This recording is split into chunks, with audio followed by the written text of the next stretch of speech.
Hey everybody, welcome back to Fallout Equestria. So, yeah, again, no face cam, but I have a legitimate reason this time other than just laziness. I bought a PS4, and the process of getting all hooked up and shit, I had to knock some stuff around.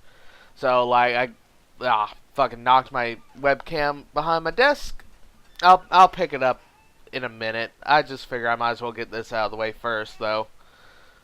So, anyways, moving on. Through a shattered wall of the hatchery. God damn it. There, I fixed it so it's playing audio through my headphones and not the freaking speakers. Also, it's raining outside. That's awesome. I love the rain. Building, I saw the shadowy movement of a legendary radigator, easily the size of one of the train cars. Yeah, we're not going inside of there. I know. No, you have to kill it so you can get the legendary weapon or modification. The mayor from Arbor had asked us not to harm the local wildlife. Ah, that's true. I wasn't sure why, as the radigators posed a clear threat to the town just downstream. Maybe they worship them. I suspected the bridge under turrets along Buckling Cross regularly had more to shoot at than just blood wings. There's a big one in there that looks like it could swallow us all whole. Velvet Remedy nickered. We shouldn't need to. Just set us down on the roof, Calamity. I'll put Pilot someplace cozy to rest. She looked down sorrowfully at the wounded bird wrapped in blankets. The phoenix coughed and shuddered, sending a twinge of worry through my friend. Gotcha, Calamity called back. But be quick. I don't think that roof is held up by much more than wishful thinking. Why do you believe the ponies wish us to keep these beasts alive? Zenith pondered. I'll tell you why, Calamity laughed. 'Cause Radigator is good eating. Yeah. Velvet Remedy made a face, and Zenith looked vaguely ill. I, on the other hoof, felt like I had missed an opportunity back on my first day outside. I hadn't even thought of killing and cooking one of the Radigators near the big Macintosh Memorial. Ah, shit, you're right. Calamity flew us in for a landing on the rooftop. He touched down with a clop of his hooves. There was a warning groan and the roof sagged perilously. I suspected Calamity might very well be right. Velvet Remedy got out, floating Pyrelight's wrapped body next to her, and began to cross towards a set of crates on one corner of the building, moving cautiously on the unstable surface. I'm just going to leave you right over here for a while, Velvet cooed softly. There's lots of nice, warm radiation here. You'll be feeling your old self in no time. The click-clicking of my pit buck insisted that she was correct, and that we should all drink some Radaway as soon as we got away from here. Velvet didn't see the pressure plate. To be fair, neither did I. Wait, what? The damn thing was well camouflaged. She was nearly to the crates when she stepped a hoof onto it. One of the crates burst open with an explosion of colorful streamers, confetti, and a party glitter. The sound of trumpets blasted through the air, and several 200-year-old balloons did nothing but lie there in the bottom of the crate, Yeah, inflated and greasy with rot. Yeah. Velvet Remedy jumped back several feet in panicked surprise. She landed on all four hooves with a soft thump. The roof collapsed from under us. God damn it. I felt an awful lurching weightlessness as the Sky Bandit tilted and began to fall into the empty space where half of the roof used to be. Calamity flapped his wings quickly, lifting us into the air again as I lashed out with my magic to wrap Velvet Remedy and Pyrelight in bubbles of levitation. Several chunks of ceiling splashed into pools below, or clanged off metal walkways as they fell. A crumbling rumble belched up from the building below us. Velvet and Pyrelight slowly floated back towards the waiting Sky Bandit. Obviously, we would have to choose someplace else to cradle Pyrelight while she recuperated. The hulking head of the legendary Radigator snapped up through the opening. I barely pulled Velvet and Pyrelight out of the way, the creature's scales brushing against Velvet Remedy and knocking her out of the levitation bubble. Velvet fell. The charcoal unicorn hit off the side of the creature, Ow. sliding down its scales and splashing into a pool of much smaller Radigators below. Oh no. Oh The fuck. mammoth Radigator twisted about and opened its maw, snapping at the Sky Bandit. With a mixture of comedy and horror, I realized the monster had no teeth. The huge jaws closed into our ride, threatening to drag us down as the monster gummed at the Sky Bandit. Calamity yelped, his body slamming into a bent girder as he was swung around helpless. Is that fucking Gummy? Are the Radigators? They do worship Gummy. Oh shit. In the air, barely sparing his wing. Velvet Remedy splashed, struggling to keep her head above the water as the smaller Radigators closed in. Swimming was not a skill normally developed in stable life. The closest Radigator opened its maw, revealing rows of razor-sharp teeth. Frantically, she threw her anesthetic spell at it, then flung her forelegs over the paralyzed creature like it was a life preserver. The behemoth Radigator was pulling us into the hatchery. Still not wanting to kill this thing, I drew out the poison dart gun for the first time in ages, firing shot after shot into the soft tissue of its gullet. Huh. The legendary Radigator released us, tottering and collapsing back into the pool below.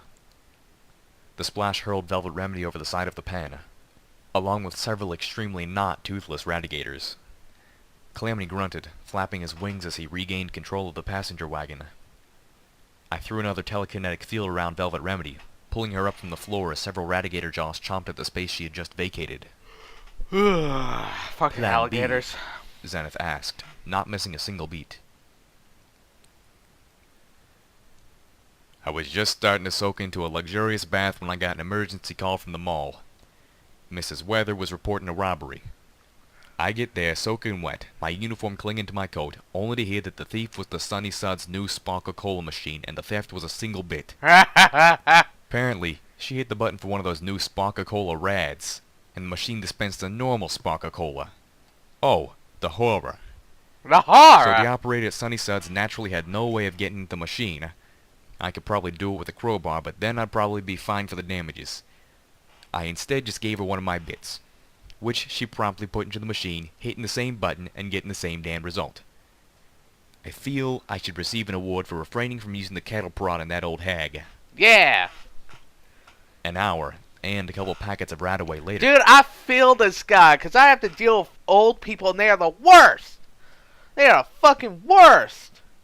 Like, god damn, like, I have met actual gangbangers at work, okay? And they are way more polite and courteous than old people. Fuck! Hell! God, just, fuck the old, they're, The Sky Bandit flew over the designated meeting spot. The Steel Rangers had changed their configuration. Many of the backup Rangers were now hiding in places that couldn't be targeted from the air. Either that or they had left, but I didn't believe the latter was at all likely. I licked the inside of my muzzle. Radaway tasted like rancid orange juice, and it left an aftertaste that was somehow even less pleasant. I suspected that some pony had decided to make Radaway fruit-flavored as a marketing technique. I wished I could meet that pony so I could shoot her with a poison dart. Firelight was resting on one of the broken tank cars, bathing in radiation. The giant Radigator shouldn't be able to reach her so long as she doesn't roll off the tanker. Velvet Remedy had planted herself a safe distance away, just out of the radiation zone, keeping watch through my binoculars. She had her anesthetic spell in case Firelight should fall, or one of the Radigators should figure out how to get up to her hiding spot, and combat shotgun and plenty of ammo in case the spell wasn't enough.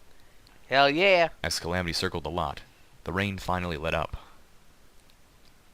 We landed, minus our medical pony, on the edge of the parking lot, facing 8 Steel Rangers whom we could see, and several whom we could not. According to my EFS, one of them was outright hostile, a spot of red in the sea of lights on my compass, even though she stood her ground patiently like all the others. We waited as Calamity released himself from the Sky Bandit's harness and shook off the rain from his coat. Then he flew up, and released the chains binding Elder Cottage Cheese's life support pod to the roof mounting.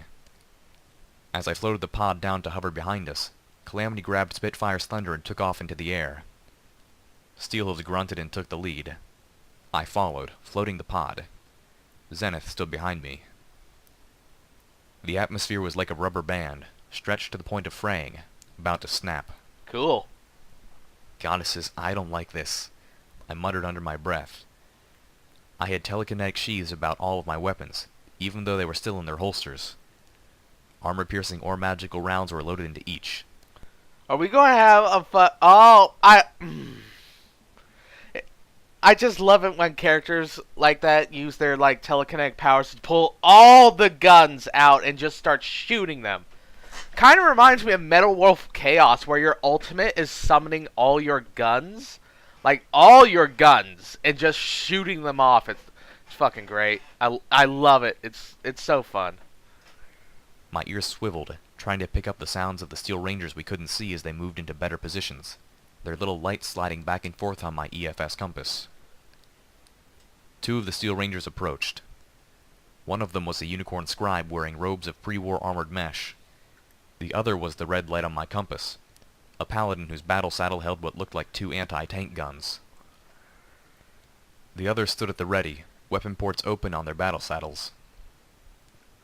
We were expecting Steel Ranger traders, not one trader and a bunch of tribals, Miss Hostility growled. Then her head bobbed as she took in Steelhooves. But it seems they did grace us with Steelhooves himself. So, tell me, Hoovy, they actually calling you Elder now? Hoovy. I have accepted the position, Steelhooves said shortly. I believe you have some pony who you wish to join us in exchange. Send her out now. Take your elder and go in peace. Oh, Knight Ant Meat, the Unicorn said with a note of regret that didn't touch her eyes. I'm afraid she won't be joining us after all. Took a gallop off the short end of the bridge while trying to evade incarceration. I felt my skin tighten around the hairs of my mane. Well, time to shoot him. Steelhooves' stance didn't change. His voice seemed unmoved by the news, although I suspected he had to be enraged inside. Were they trying to provoke something? More is the pity, Steelhooves replied evenly, standing very still. The Elder had a bit of an accident of his own before we could depart. He's unconscious, but still alive. A few of the Steel Rangers bristled and stopped, but no pony made a foolish move, and the 2 addressing us seemed to shrug off the news as inconsequential. Paladin Amaranth, the Unicorn scribe said in a tone that only pretended to ask, would you please check Elder Cottage's pod and make sure all is in order? Something tells me Elder Cottage wasn't really liked. At least by his second-in-commands. I assume there's his seconds.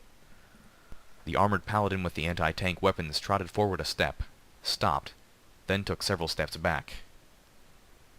Paladin Amaranth, the Unicorn questioned. This is a problem, Amaranth intoned. These aren't just any group of tribals. These are the Stable 2 tribals. That's the Stable Dweller. She nodded towards me. Yes, I realize that, the Unicorn said impatiently, but I don't see how that matters. It matters, Amaranth growled, because DJ Pony has a boner for her. I cringed at that, the mental image being all manners of wrong. Yeah. And he's got the whole wasteland believing whatever she says. If it was just the outcasts, anything that went down here would be our words against theirs. But with her... The Unicorn scowled. And what, pray tell, do you think is going to happen here where the truth wouldn't favor us? Paladin Amaranth took 2 more steps back. This is blown. Kill 'em all. The moment she spoke, every spot on my EFS compass changed to red. Oh, fuck! Except for the Unicorn. What? The Unicorn shouted, spinning around to face the others.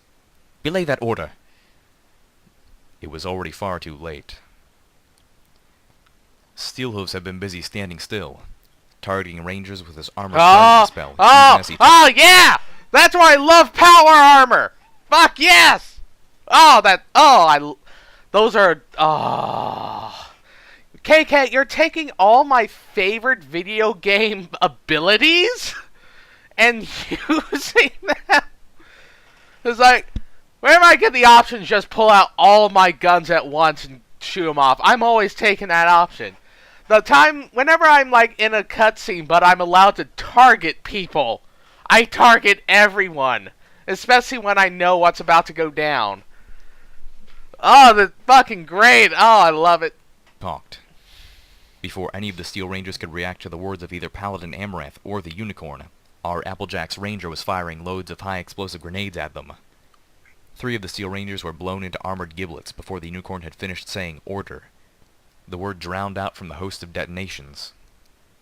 Paladin Amaranth fired at Steelhooves almost point-blank, the rounds from her twin anti-tank guns punching through his armor and flesh and exiting the other side in perfect holes.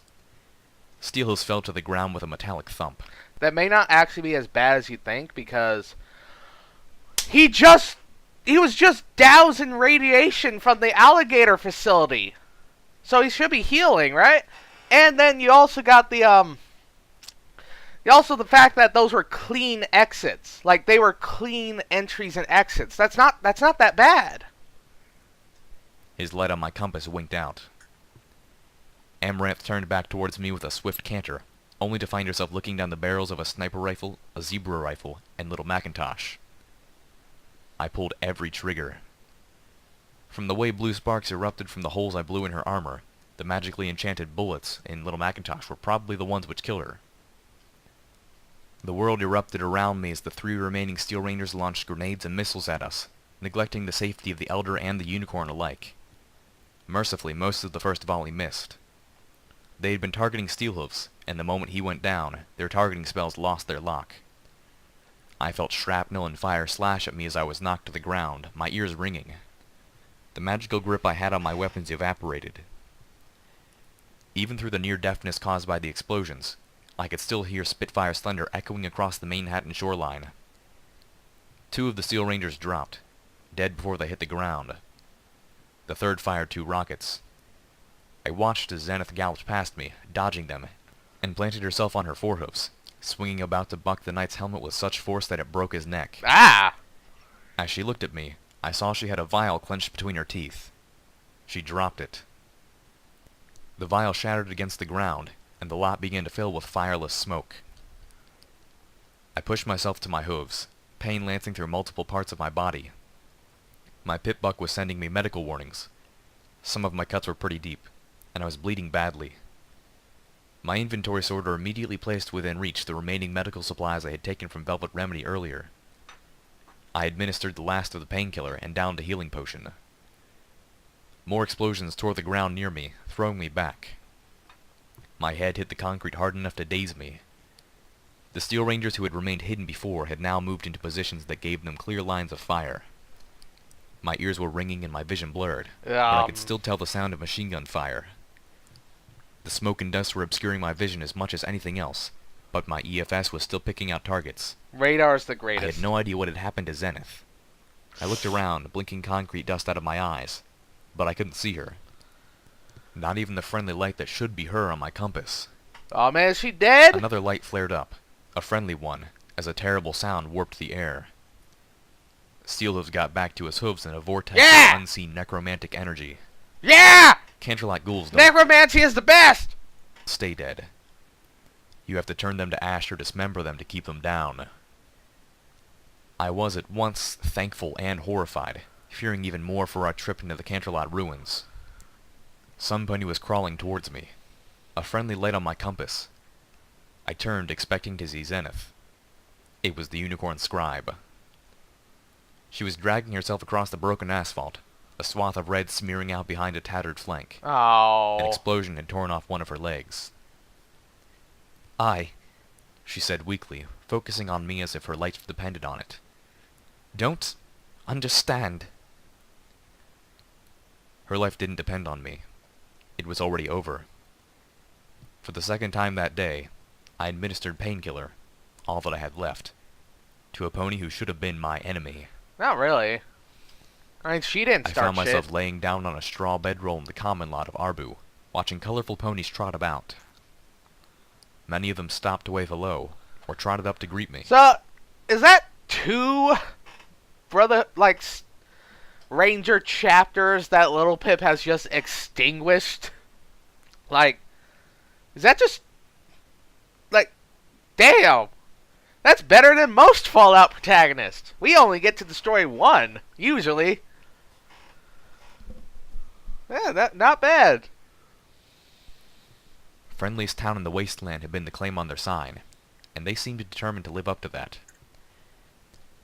As one pony, a fairly ugly puce-colored mare with a withered hind leg and a cutie mark that looked like a stew pot, told me, "Well, we gotta be good at something, and everything else about this town sucks, so it might as well be us that's the good part, right?" Most I like of the her. storefronts had boarded over windows, except for the Helping Hoof. Like, goddammit, if they are cannibals, at least let them be the cool...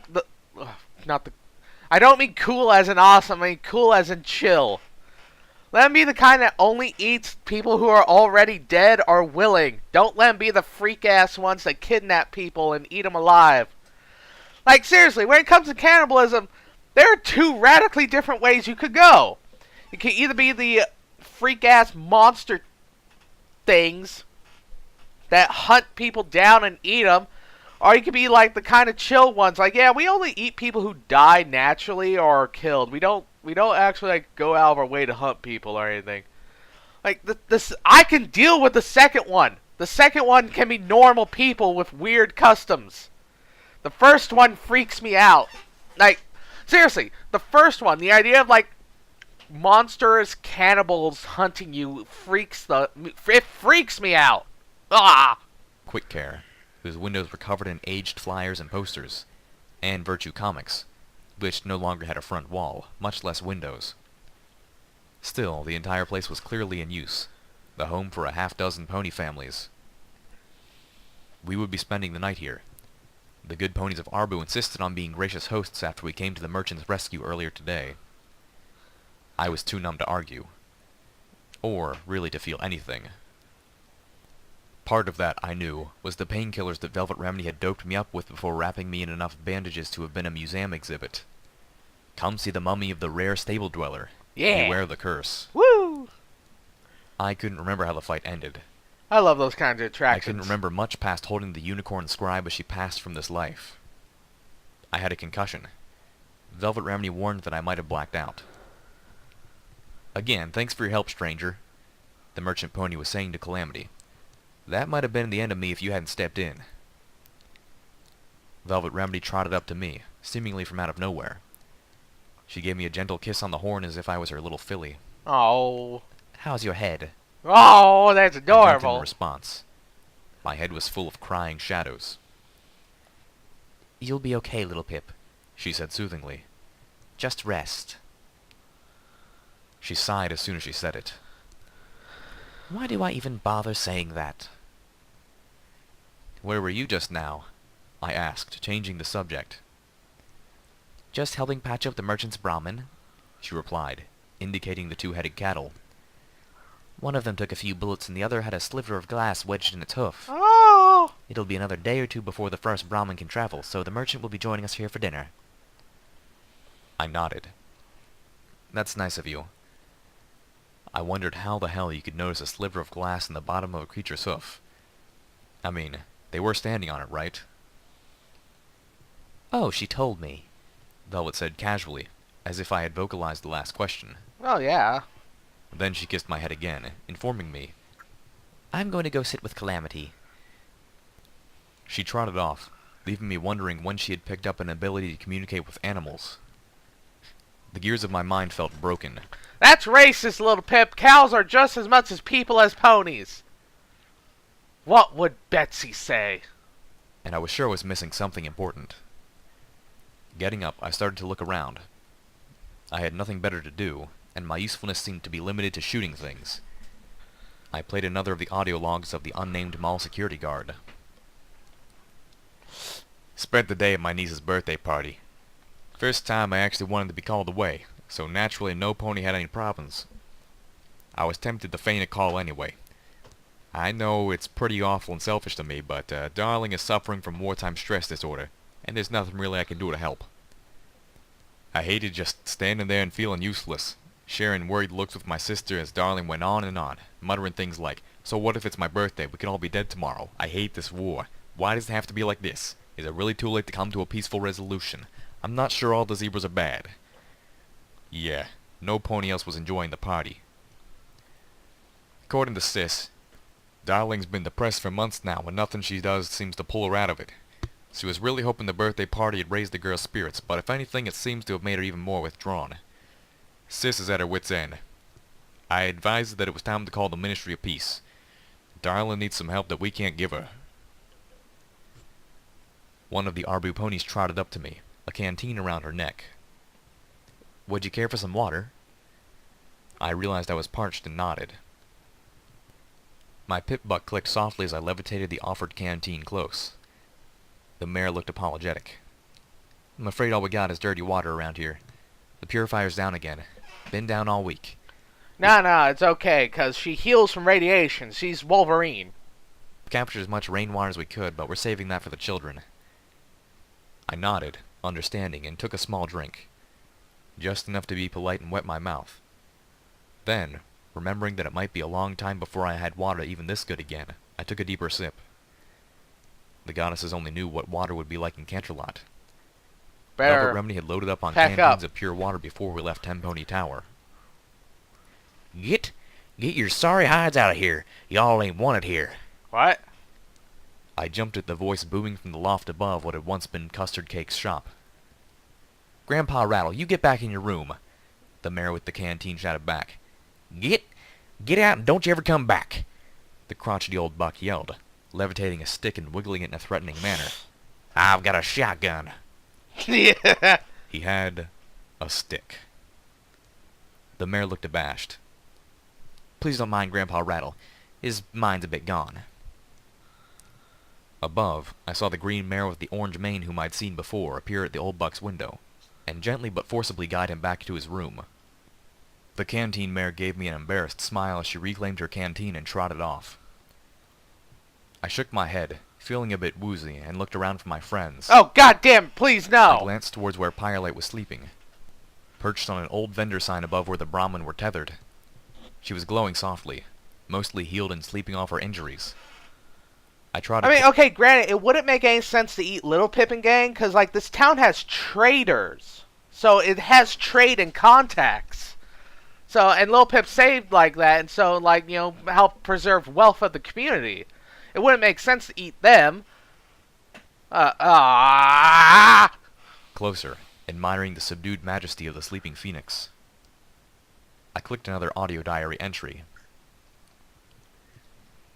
Today has been the latest chapter in the continuing war between Mr. Beans and Jamocha Joe, and I gotta say, I really don't like where this one's headed. Jamocha Joe is threatening to sue Mr. Beans over his latest advertising campaign, which features the assertion that all our beans are equestrian grown.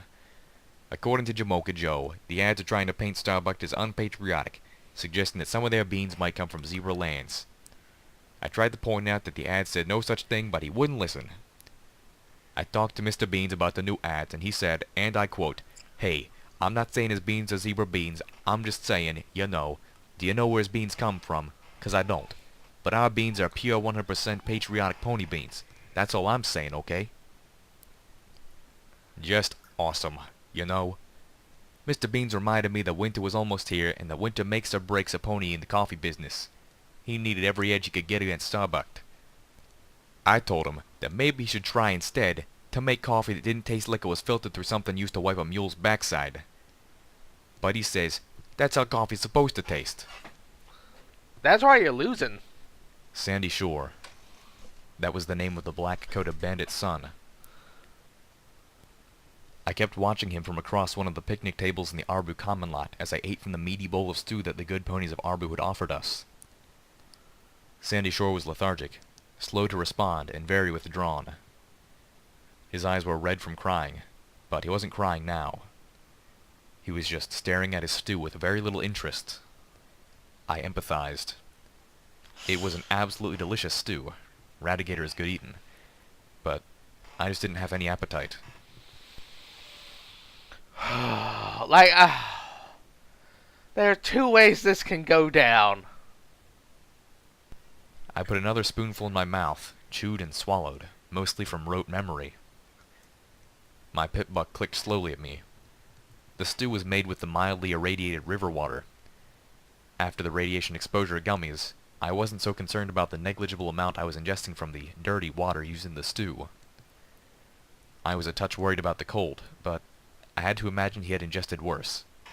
Often. And at least the water in his glass was pure rainwater. So, what's the market around here? I heard Velvet Remedy ask. She and Calamity were chatting amiably with several of the Arbu ponies and the caravan merchant at the next table. Steelhose was sitting nearby, keeping watch over Elder Cottage Cheese in his medical pod as the repair spells enchanted into his armor slowly patched up the gaping holes caused by Amaranth's anti-tank guns. I'm not sure what Steelhose planned to do with the Elder now. I didn't think he knew either. We're always looking for parts to keep up that damned piece of shit water purifier. Emerald Fire, the green mare I had met before, told her. And more Radaway, especially for when it's broke, which is like every day that ends in Y. Beyond that, basic supplies. And by the fucking goddess, if we could just get some toilet paper around here. They still make that? By the goddess. Which one? Or did they actually follow that one here? Velvet Remedy caught on that too. The goddess? She asked politely. Yeah, you know, all that unity crap. We're all gonna be together as one, ain't we? Emerald Fire's raised voice brought laughter from nearby picnic tables. Lowering her voice. We had one of her wandering preachers come through a few years back. It was a bad year for us, so we took some solace in him. Velvet Remedy nodded, and then redirected the conversation. So, what do you barter with here? Meat, the milk-colored mare spoke up proudly. Come from generations of radigator hunters. She thumped a hoof on her chest. I understood now why she didn't want us killing the monsters in the hatchery. The giant radigators were their livelihood. I faded out of the conversation. I was having trouble keeping focus. Okay, it's time to end this, but just once, I kind of want a community of chill cannibals. Like, yeah, we, like, the kind of like, yeah, we eat people, but, like, we don't have a people farm, and we only eat people who are already dead. Like, you know, kind of like those tribes in Africa who do commit, like, well, there are tribes everywhere, but that one tribe I heard about in Africa that does practice cannibalism, but it's mostly, like, a way of just continuing the, it's fucking weird, but, like, yeah, they're cool dudes.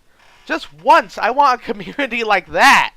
Like, yeah, it's freak-ass cannibals, but they're friendly and they're not going to eat you. Oh, well, I gotta end this video. Shit.